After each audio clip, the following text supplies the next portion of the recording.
Hello, this is Ray Main here again with today's Bible reading. Today we're going to continue our reading in Job. You remember in the last chapter, Job was grieved. And basically, if I could sum it all up shortly, the last chapter, Job was, why was I ever born? Today's chapter, we'll see his friend begin to try to talk to him and help him. I'm going to be reading in the book of Job, chapter 4. Let's begin. Then Eliphaz the Temanite answered and said, If we essay to commune with thee, wilt thou be grieved? But who can withhold himself from speaking? Behold, thou hast instructed many, and thou hast strengthened the weak hands. Thy words have upholden him that was falling, and thou hast strengthened the feeble knees. But now it's come upon thee, and thou faintest. It toucheth thee, and thou art troubled.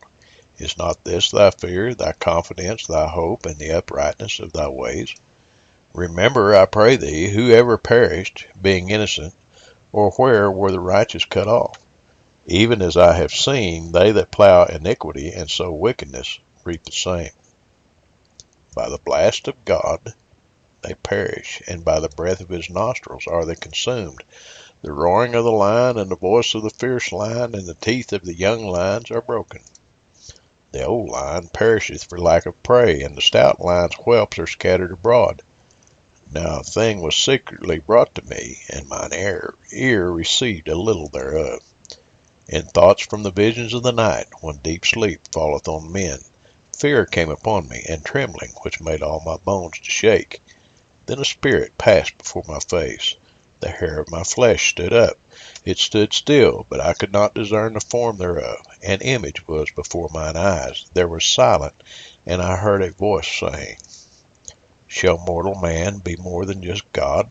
Shall a man be more pure than his Maker? Behold, he put no trust in his servants, and his angels he charged with folly. How much less in them that dwell in houses of clay, whose foundation is in the dust, which are crushed before the moth. They are destroyed from morning to evening. They perish forever without any regarding it. Does not their excellency which is in them go away? They die even without wisdom. And that's the end of this chapter. You know, this is one of those, for me, aggravating things about the way the Bible is set up. There's another chapter here in this discourse from Eliphaz. There's two chapters, the fourth and the fifth chapter. And then Job answers back in the sixth. Why they chose to split this up like this, I don't know. The way that I started this discourse, this recordings, is one chapter a day.